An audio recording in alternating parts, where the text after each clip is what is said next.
You don't have to be the owner of a company to act like an owner. Acting like an owner means taking responsibility for your role and function in the company as if you were the owner. In this episode, we'll explore what it means to be the symbol of a company as if your name were on the door. In terms of representing your company, acting as an owner is not optional. Depending on the situation, you will be seen as representing your company. In this episode, we'll discuss why that is and how you need to do it successfully. Hi, I'm Rick Kendall. And I'm Fred Ball. Welcome to Management Mastery.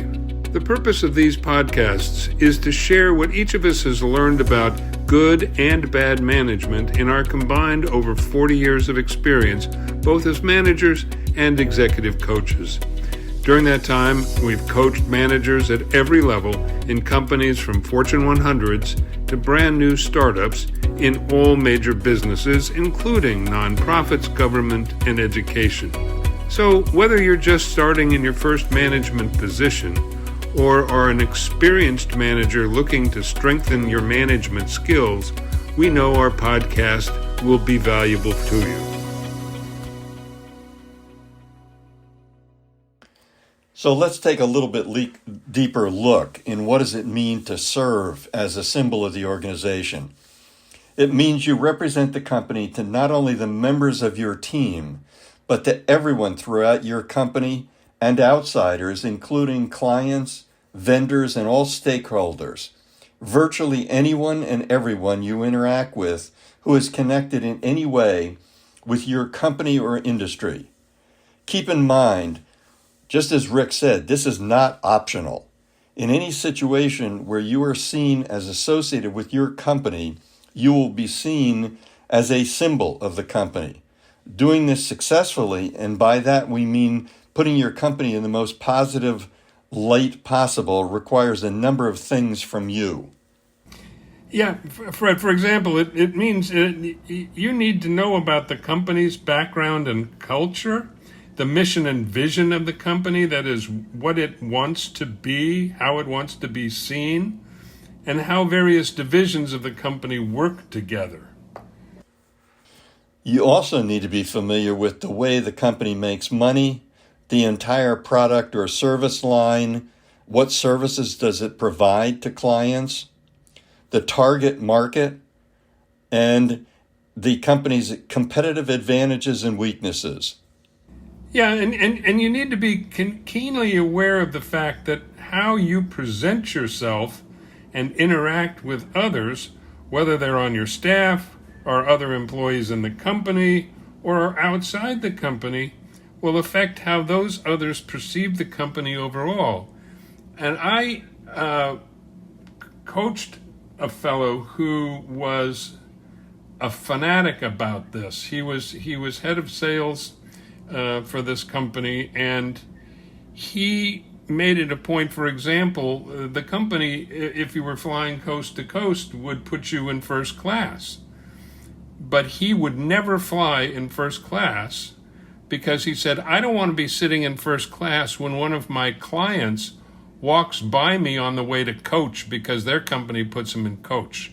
So he says, I don't want me to be seen as feeling superior to my client. So it was really, he was representing the company and saying, even things like that. I don't want, I don't want my clients to perceive my company as being superior to his company.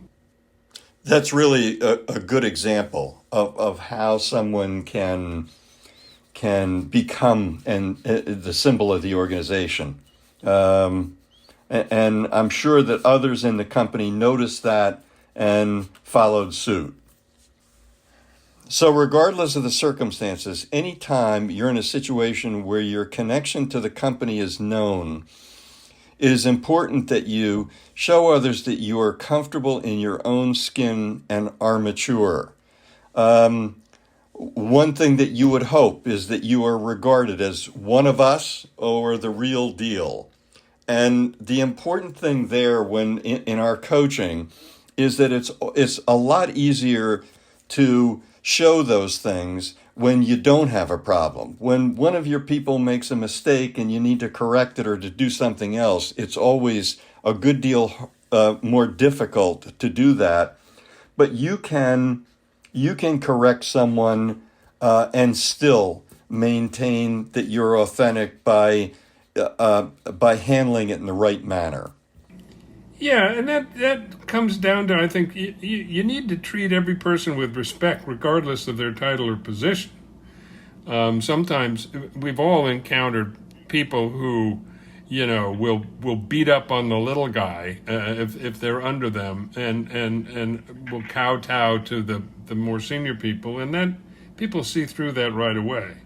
And it's important that you build lasting relationships by showing people that you care about them. People notice if you take a genuine interest in them. And you also have to demonstrate passion for the work and ambition for the company that's larger than just you. That you're always thinking about the company as if you owned the company. It's true. More specifically, when it comes to your staff, it's important again to remember that to them, you're the face of the company, and much of their feelings about the company will come from their perceptions of you as a representative of the company. Thus, it's important that you engage people's passion, excitement, and optimism to produce high-quality, sustainable results in an atmosphere of cooperation and trust, and be an effective two-way communicator. Yeah, that's important too, that you model that. And just another example of, I worked with a guy, coached a guy who his boss had said to me, he's here late every night.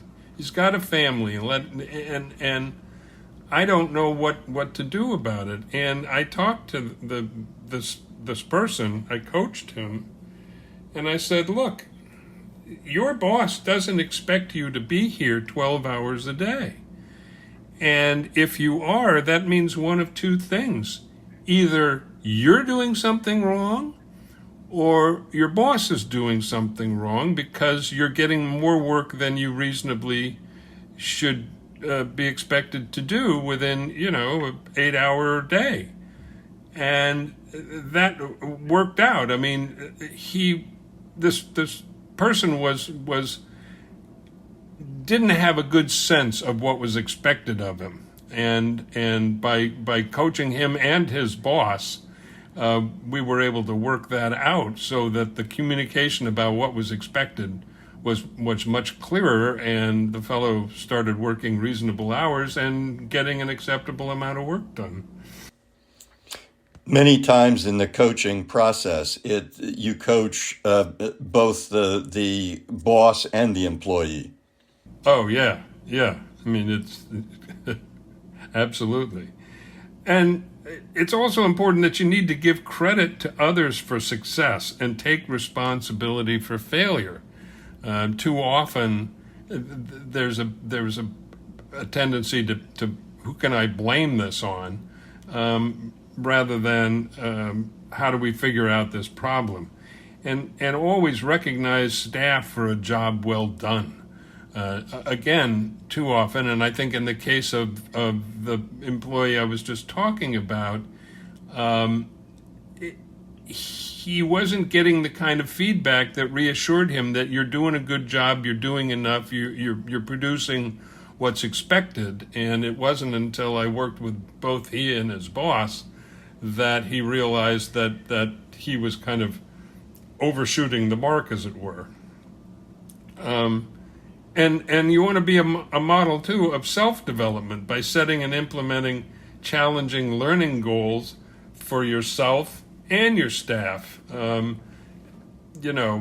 Sending people to courses, encouraging people to take seminars and courses to build on their skills, that sort of thing. You want to encourage that growth in your staff.